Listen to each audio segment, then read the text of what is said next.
네, 주님을 아는 것이 우리 힘입니다. 한 주간도 평안하셨습니까? 오늘부터 우리는 알리스토 맥그레스의 십자가란 무엇인가 라는 책을 함께 나누겠습니다. 오늘은 제1장 십자가에 달린 예수, 그 사람이 하나님이었다면 하는 주제를 함께 나누겠습니다. 십자가란 무엇인가 이 책은 총 6부로 되어 있는데요. 1부는 십자가에 달린 예수, 2부는 부활하신 그리스도, 3부는 십자가와 부활의 참 의미, 4부는 십자가의 이미지들로 전쟁, 법정, 재활치료소, 감옥, 병원을 다루고요. 5부는 십자가에서 이루어진 일, 6부에서는 십자가를 믿는 삶에 대해서 나눕니다. 루터의 유명한 명언이죠. 크룩스 프로바트 옴니아라고 하는 것, 모든 것을 판별하는 것은 십자가라 하는 것이 오늘 이 책에서 우리가 함께 나눠야 할 내용입니다. 십자가는 기독교 신앙의 중심입니다. 루터의 말처럼 십자가는 모든 것을 판별합니다. 그러기에 우리는 십자가를 이해해야겠죠. 십자가는 과연 무슨 의미가 있을까요? 이 책이 목표하는 것은 세 가지입니다. 첫 번째는 마치 십자가에 대해서 처음 들어본 것처럼 십자가를 탐구하는 것이고요. 두 번째는 진부하던 것에 신선한 공기를 불어넣음으로써 신앙의 새로움을 회복하려는 데 목표가 있습니다. 세 번째는 십자가에 대한 풍요로운 기독교적 이해를 간단하면서도 너무 단순하지 않게 정리하는 데 목적이 있습니다. 여러분, 둔감한 신앙을 회복하려면 무엇이 필요할까요? 십자가를 처음 접했을 때의 그 풍부함을 깊이 맛볼 수 있도록 새롭게 인식해야 합니다. 네, 우리가 십자가를 새롭게 인식하기 위해서 2000년 전 갈보리 언덕 십자가 처형장으로 함께 떠나봅시다. 이 사건이 일어난 때는 6월절이었어요. 하나님의 백성이 언약을 지키시는 하나님의 신실하심을 기억하는 이 명절, 이 6월절이 막 시작되려는 때 예수님의 십자가 사건이 있었습니다. 일어났던 장소는 예루살렘인데요. 예루살렘 성과 주변 지역이 이미 로마의 지배 아래서 식민 지배를 받고 있던 때였습니다. 그때 종종 반란이 일어났는데 이 반란을 배경으로 십자가형이 일어났습니다. 많은 이들이 독립과 국가의 회복을 꿈꾸었고 하나님 나라의 도래와 자신들을 속박에서 벗어나게 해줄 메시아의 오심을 이야기했습니다. 때로 그 꿈들을 행동으로 옮겨서 반란을 일으키기도 했는데 이렇게 반란을 일으킨 사람들을 처벌하는 로마인들이 선호했던 방식이 바로 십자가입니다. 십자가는 극한의 고통과 수치심을 주는 형벌 도구였던 것이죠. 십자가형은 아마도 이제껏 고안된 처형 방식 중 가장 사악한 방법일 것입니다. 그저 서서히 고문을 가해 죽이는 것으로 매우 효과적이었습니다. 십자가형을 당하고 살아남은 사람이 없었죠. 다른 이들은 로마인에게 저항하는 것을 아예 단념하게 되는 것입니다. 반란을 일으키면 어떻게 되는지 뼈저리게 느끼게 하려면 십자가에 달린 시신을 모두가 볼 수 있도록 대로변에 쭉 늘어놓는 광경만 한 것도 없었을 것입니다. 로마 시대 십자가 처형 과정을 우리가 살펴볼 필요가 있습니다.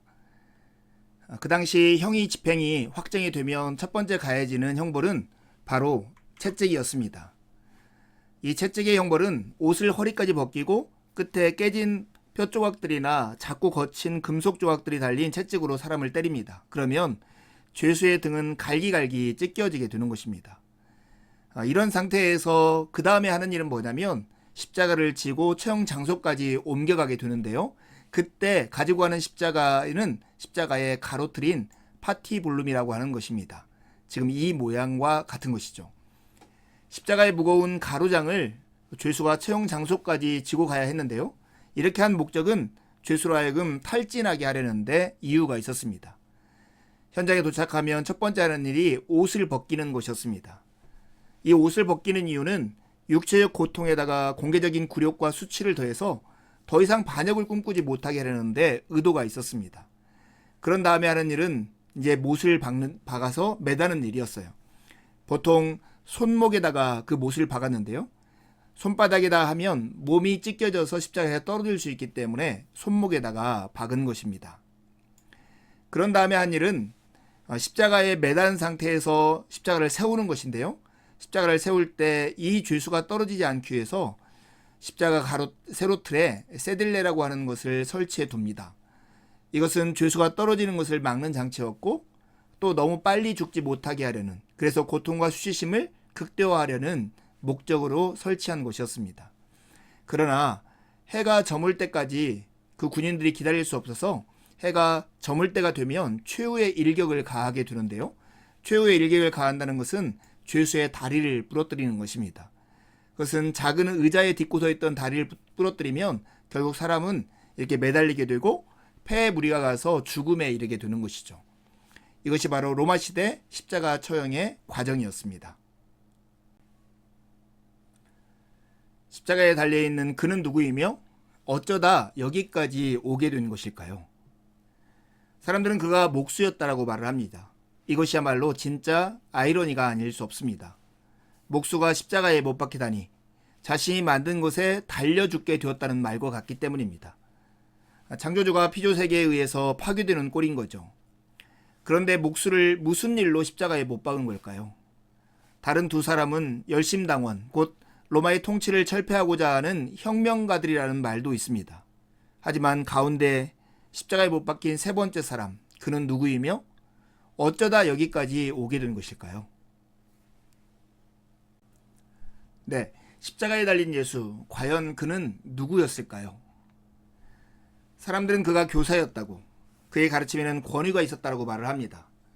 그러나 그것만으로는 십자가에 달릴 충분한 이유가 되지 않죠. 그가 로마에 저항하라고 가르쳤다는 사람은 아무도 없습니다. 물론 그가 자신에 대해 당치도 않는, 자신이 죄를 용서할 수 있다고 주장했다는 것은 사실입니다. 오직 하나님만 죄를 용서할 수 있다는 걸 누구나 아는데도 말입니다. 어쩌면 그는 자신이 하나님이라고 주장했던 것일까요? 혹시 하나님일까요? 만약에 그가 하나님이라면 그것은 정말로 놀라운 소식입니다. 왜냐하면 위대한 왕이 자기 백성을 찾아오듯 하나님이 인간을 찾아오신 사건이기 때문입니다. 우리 같은 연약한 존재로 오셔서 인간의 모든 비극과 슬픔과 비통함을 함께 하신 것이기 때문입니다. 더욱이 사람의 모습으로 한 하나님을 만날 수 있는 기회가 우리에게 주어졌기 때문에 이것은 놀라운 소식입니다. 하지만 만만치 않은 반론이 우리에게 있습니다. 전능한 하나님이 이런 비참한 상황에서 십자가에서 무엇을 하고 계신 거란 말입니까? 종교선생이라고 말하면서 자신이 하나님이라고 말한다면 이것은 과대망상병에 걸린 사람이라고밖에 말할 수 없죠. 또한 그 누구도 하나님이면서 동시에 사람이 될 수는 없지 않겠습니까? 과연 그는 누구였을까요? 이 사람이 하나님이라면 도대체 십자가 위에서 무엇을 하고 있는 것일까요? 네, 하나님이 아니라면 혹시 메시아였을까요? 예수가 메시아였을 거라고 하는 몇 가지 단서가 성경에 나타납니다. 그는 나사렛 출신이었습니다. 이것은 썩 기대되는 출발은 아닙니다. 게다가 그의 출생에 얽힌 소문도 그렇게 좋은 소문은 아니었습니다. 하지만 사람들은 그가 유대 베들레헴에서 왔다라고 말을 합니다. 베들레헴은 고대 이스라엘의 왕족과 오래 연관이 있는 도시입니다. 혹시 그는 이스라엘의 새로운 왕이었을까요? 예수님이 십자가에 못 박혀 있는 그 팻말에는 유대인의 왕이라고 지금 써 있습니다. 또 한 가지 단서가 있다면 그의 가르침과 표적입니다. 그의 가르침은 권위가 있었습니다. 그뿐만 아니라 그는 다리를 저는 사람, 듣지 못하는 사람, 보지 못하는 사람들을 고쳐주었습니다. 사람들은 바로 이런 메시아를 기다리고 있었던 것입니다. 네 번째 결정적인 단서는 그의 이름에 있었습니다. 예수는 하나님이 구원하신다라는 뜻을 가지고 있는 이름입니다. 사람들은 그의 이름의 뜻처럼 하나님이 이 예수를 통해서 자기 백성을 구원한다라고 하는 큰 일을 기대하게 충분했던 이름이었습니다. 하지만 이 예수를 거부하고 멸시한 건 다름 아닌 그의 백성이었습니다. 그토록 오래 기다려온 인물이 이 사람이라면 어째서 그를 넘겨주어 처형당하게 한단 말입니까? 메시아는 자기 백성을 로마의 속박에서 벗어나게 할 승리의 영웅이지 않습니까? 그렇다면 그가 메시아일 수 있을까요? 2000년 전 갈보리 언덕의 십자가 처형장에서 우리가 확인하는 분명한 사실 하나는 예수 그가 확실히 죽었다는 것입니다.